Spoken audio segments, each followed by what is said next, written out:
Harga murah meriah dan menu yang variatif membuat warung Tegal ada di mana-mana. Keberadaan warung Tegal tak bisa dilepaskan dari sejarah geliat pembangunan kota metropolitan pada tahun 70-an.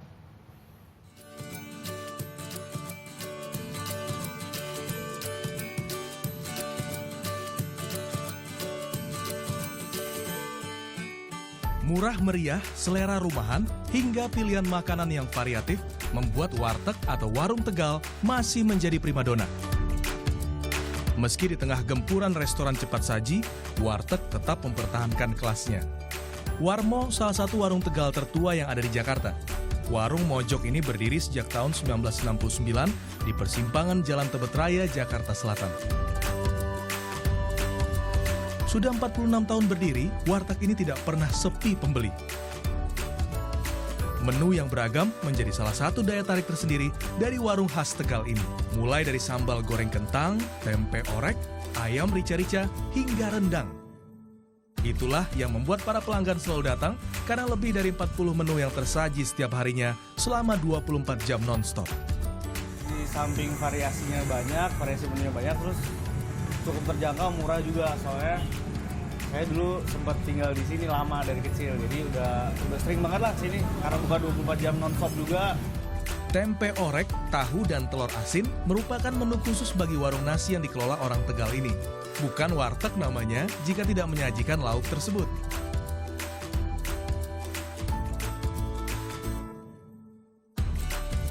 Keberadaan warung Tegal di ibu kota tidak lepas dari pemerintahan Orde Baru kala itu, di mana pemerintah sedang gencar melakukan pembangunan kota metropolitan di Jakarta. Perlahan, warteg mulai menginvasi Jakarta secara masif pada tahun 80-an. Tumbuhnya perekonomian di Jakarta menarik urbanisasi dari desa untuk mengadu nasib di ibu kota. Maka, muncullah warung nasi murah meriah untuk para buruh lepas hingga tukang becak yang dikelola oleh orang Tegal. Untuk warteg sendiri memang udah lama sekali. Cuman mulai agak ada banyak ya berdiri di mana-mana warteg tuh di era 70-an ke atas ya, ke sini ya. Berarti kalau boomingnya sekali itu tahun 80-an ya sampai tahun 90-an. Itu memang kalau dibilang ya lagi masa kejayaannya warteg itu tahun 90-an lah ya.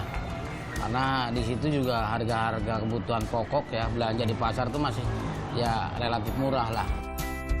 Berkembangnya pembangunan di ibu kota tidak lepas dari peran warteg sebagai penyedia pangan murah bagi para pekerja. Konsep yang ditawarkan pun berazaskan kepercayaan. Jika tidak memiliki uang cukup, bisa kasbon alias mengutang pada si empunya warteg. Kini warteg menjadi simbol ketahanan pangan di tengah geliat pembangunan ibu kota dan naiknya barang kebutuhan pokok. Koperasi Warteg Nusantara mencatat terdapat 15.000 lebih warteg di ibu kota yang dikelola oleh orang Tegal. Mau diakuin atau tidak ya, di saat-saat kondisi bangsa ya, khususnya Jakarta ya, masa-masa seperti yang dulu-dulu yang pernah ya, mungkin sampean udah lebih tahu gitulah ya, itu satu-satunya yang memang punya kekuatan ya, saya bilang itu warteg di Jakarta. Pembangunan saya yakin tidak akan bisa berjalan tanpa adanya warteg saat itu. Kenapa, Pak? Kenapa? Ya, mereka mau cari makan di mana?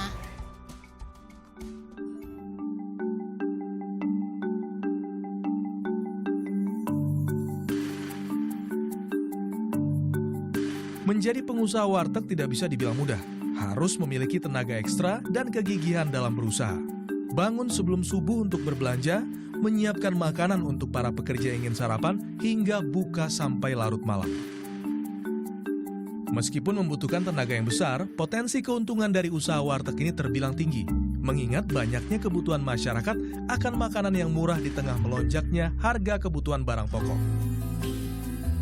Melihat usaha yang cukup potensial tersebut, di Jakarta kini juga marak warung nasi yang bukan berasal dari Tegal, namun dari daerah lainnya, seperti dari Pekalongan, Brebes, maupun Majalengka. Untuk membedakannya cukup mudah.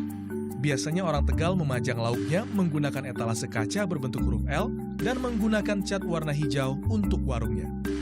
Tak sembarangan, warna hijau ini memiliki nilai filosofis bagi mereka. Kalau hijau kan jelas menggambarkan kehidupan ya. ya kan, lancar lah, gitu kan gitu. Kalau kuning perhatian, merah berhenti, gitu. Itu kalau di luaran ya. Itu. Tapi kalau di warteg memang ya lebih suka memang ya warna seperti ini. Kalau untuk teman-temannya sendiri ya seperti itu. Di antara warung nasi, kesemuanya tidak ada persinggungan.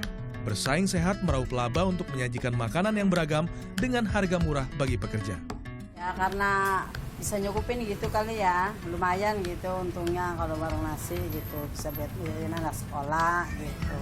Kalau mungkin usaha lain mungkin nggak bisa kali, karena keuntungannya cuma sedikit. Kalau ini buat makan bisa, buat anak sekolah bisa bayar anak buah gitu. Ya alhamdulillah sedikit ada sisanya, alhamdulillah. Kini konsep warteg tidak lagi menyasar konsumen tingkat menengah ke bawah. Untuk memenuhi kebutuhan pasar dan mengikuti era kemajuan zaman, konsep warteg sudah masuk ke pusat-pusat perbelanjaan modern. Menyajikan pangan rumah sehari-hari di dalam pusat perbelanjaan menjadi alternatif di tengah menjamurnya restoran cepat saji khas barat. Ya mungkin lebih bagus juga karena kita bisa nyari di mall seperti kayak di luar aja. Bahwa di mall tuh ada makanan warteg. Dengan penyajian yang bersih dan pelayanan yang profesional, warteg di pusat perbelanjaan modern berusaha menjangkau konsumen menengah ke atas dengan menu beragam khas pangan Indonesia. Farabi Ferdiansyah, Budi Raharjo melaporkan untuk NET. Aduh, kalau udah ingat warteg nih kan banyak pilihan ya Arni, ya. Bawaannya langsung ya. Lapar. Iya bener banget sih. Ya sebenarnya usaha warteg ini tidak bisa dipandang sebelah mata lah ya. Ya karena dengan usaha ini mereka ini banyak loh yang bisa menghidupi keluarganya dan menyejahterakan juga di kampungnya. Betul sekali nih Tom. Nah selain itu juga kenapa warung nasi kebanyakan dari daerah Tegal ini tidak lepas dari nilai historisnya. Ya betul Arni, dan untuk lebih lengkapnya nih Anda bisa menyaksikan di Net 12 Selasa besok.